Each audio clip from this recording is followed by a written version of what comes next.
Lectura de la segunda carta del apóstol San Pablo a Timoteo. Querido hermano, me has seguido en la doctrina, la conducta, los propósitos, la fe, la magnanimidad, el amor, la paciencia, las persecuciones y los padecimientos, como aquellos que me sobrevinieron en Antioquía, Iconio y Listra. ¿Qué persecuciones soporté? Y de todas me libró el Señor. Por otra parte, todos los que querían vivir piadosamente en Cristo Jesús serán perseguidos, pero los malvados y embaucadores irán de mal en peor, engañando a los demás y engañándose ellos mismos.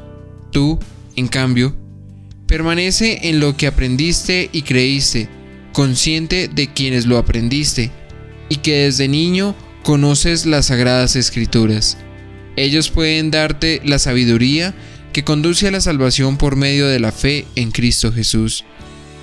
Toda escritura es inspirada por Dios y además útil para enseñar, para argüir, para corregir, para educar en la justicia, a fin de que el hombre de Dios sea perfecto y esté preparado para toda obra buena.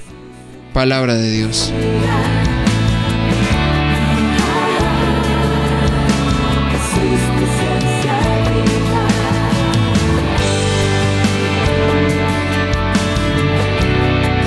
Mucha paz tienen los que aman tu ley, Señor. Muchos son los enemigos que me persiguen, pero yo no me aparto de tus preceptos. Mucha paz tienen los que aman tu ley, Señor. El compendio de tu palabra es la verdad, y tus justos juicios son eternos. Mucha paz tienen los que aman tu ley, Señor. Los nobles me perseguían sin motivo, pero mi corazón respetaba tus palabras. Mucha paz tienen los que aman tu ley, Señor. Mucha paz tienen los que aman tu ley, y nada los hace tropezar. Mucha paz tienen los que aman tu ley, Señor. Aguardo tu salvación, Señor, y cumplo tus mandamientos. Mucha paz tienen los que aman tu ley, Señor. Guardo tus preceptos y tus mandatos, y tú tienes presentes mis caminos. Mucha paz tienen los que aman tu ley, Señor. El Señor esté con ustedes. Lectura del Santo Evangelio según San Marcos. Gloria a ti, Señor. En aquel tiempo, mientras enseñaba en el templo, Jesús preguntó: ¿cómo dicen los escribas que el Mesías es hijo de David? El mismo David, movido por el Espíritu Santo, dice: dijo el Señor a mi Señor, siéntate a mi derecha y haré de tus enemigos estrado de tus pies. Si el mismo David lo llama Señor, ¿cómo puede ser hijo suyo? Una muchedumbre numerosa le escuchaba a gusto. Palabra del Señor. Gloria a ti, Señor Jesús. Vamos a pedir la luz del Espíritu Santo, que nos guíe para entender estos hermosos regalos. Espíritu de Dios, ven sobre nuestra vida, sobre nuestra historia. Esas promesas que se cumplen, el regalo de tu palabra que se hace vida, para que cada día podamos proclamar tus maravillas. Acompañados del amor maternal de la Santísima Virgen María, con todos los santos y ángeles de Dios. Amén. Mis queridos hermanos y hermanas, vemos cómo el Evangelio de San Marcos sitúa al Señor en el templo, ya que en la historia del pueblo de Israel tiene una gran importancia el templo, donde Dios ha pedido habitar en los hombres. Asimismo es el lugar de encuentro, el lugar por el cual Dios hace su promesa de permanecer en medio de su pueblo. Para el pueblo de Israel, el templo es donde se reúne el pueblo para adorar a su Señor, hacer sus plegarias, a la escucha de la Escritura, que es el Antiguo Testamento, y a realizar los sacrificios a Dios. También ofrecían sacrificios de expiación, nacido del arrepentimiento y el deseo de obtener el perdón y la reconciliación con Dios. Pues el mismo Señor llega a la casa del Padre, a enseñar, a aclarar ciertas dudas que habían también en el pueblo de Israel. La pregunta que hace el Señor, ¿cómo dicen los escribas que es el Cristo, es hijo de David? Porque estará la respuesta en el verso 36. David mismo dijo, movido por el Espíritu Santo, dijo el Señor a mi Señor, siéntate a mi diestra, hasta que ponga a tus enemigos debajo de tus pies. El mismo David le llama Señor. El mismo Señor les inquieta con la pregunta, ¿cómo entonces puede ser hijo suyo? A muchos judíos no les va a gustar las preguntas de Jesús, porque suponen que el Señor quiere rechazar la descendencia davídica del Mesías. Y es ahí cuando nacen malos entendidos acerca de la partícula interrogativa o de esa pregunta, ¿cómo? ¿Y en qué sentido el Mesías es llamado hijo de David? Que iremos desglosando poco a poco.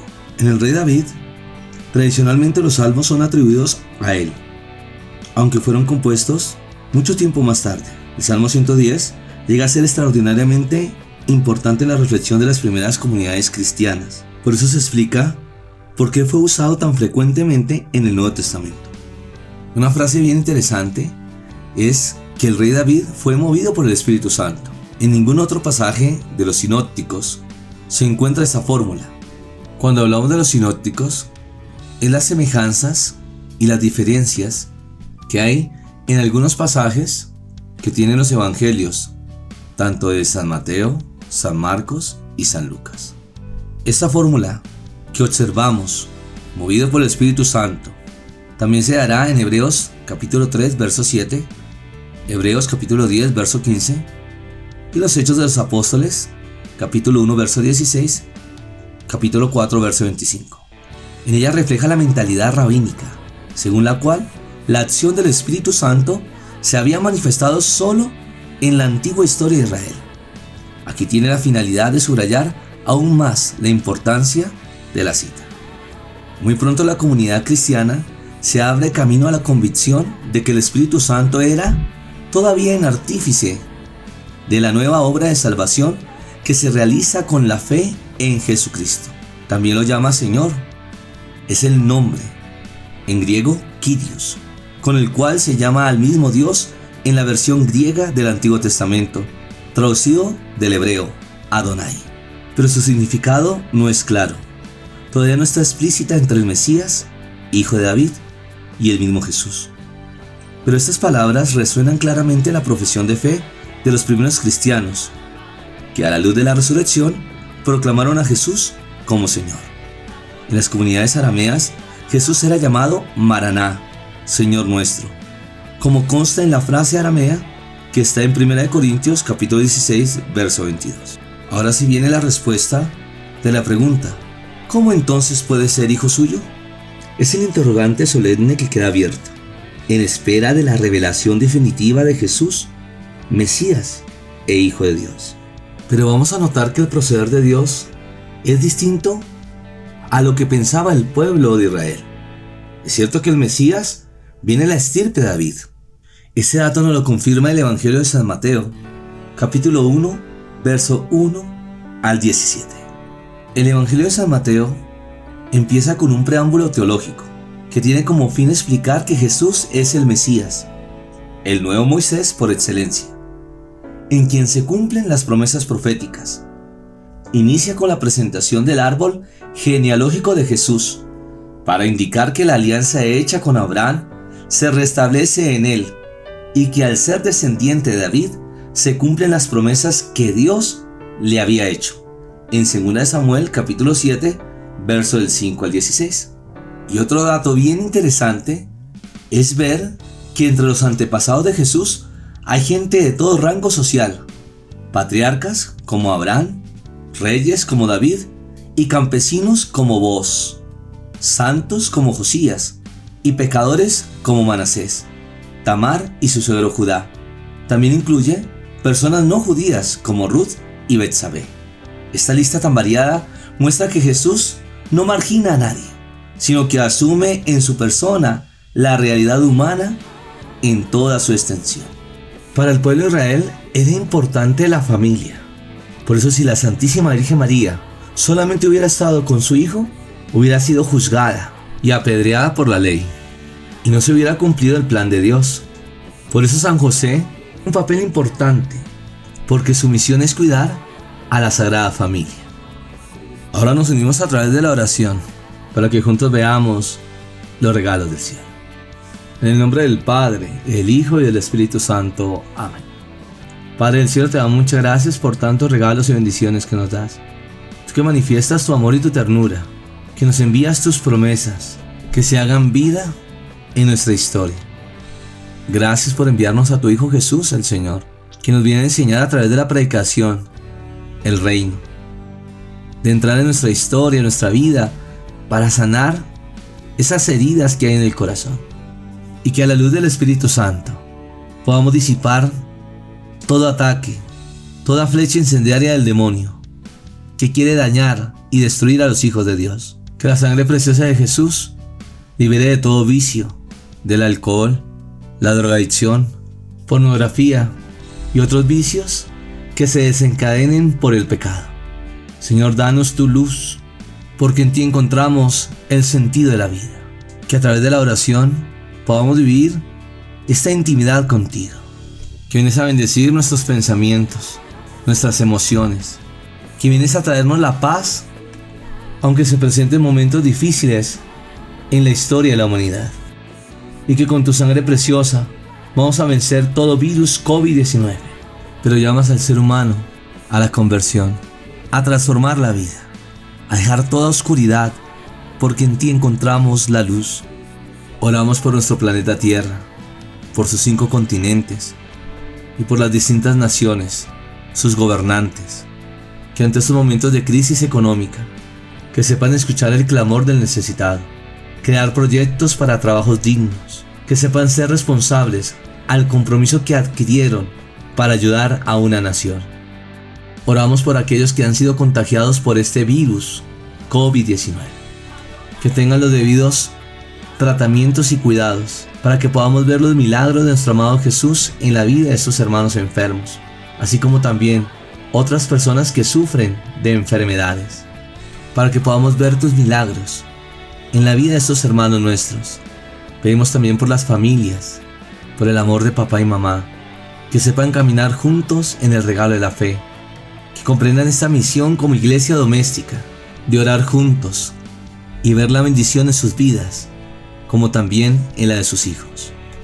Te invito a abrir tu corazón, para que dejes entrar a Jesús el Señor, que Él viene a sanar tus heridas, a vencer esos miedos, tristezas, soledad, depresión, o quisiste iniciar un proyecto de vida, pero por las situaciones que no se dieron, pudiste llegar al fracaso, sin saber qué hacer, y pensando que nada te sale bien, que te ha llevado al conformismo, al pesimismo. Entrega tu corazón, el Señor está contigo, que a pesar de los momentos difíciles, siempre hay una luz que brilla. Es la luz de Jesús que disipará toda tiniebla y encontrarás el sentido de tu vida. También oramos por aquellas personas que han perdido un ser querido, que en estos momentos difíciles, donde hay tristeza, soledad, preguntas, el Señor está contigo, que Él te ayudará a salir adelante. Dale, Señor, el descanso eterno y brille para ellos la luz perpetua. Que el alma de todos nuestros familiares difuntos descansen en la paz del Señor, así sea. Ahora nos preparamos para recibir la bendición. El Señor esté con ustedes, y la bendición de Dios Todopoderoso, Padre, Hijo y Espíritu Santo, descienda sobre ustedes y les acompañe siempre. Amén.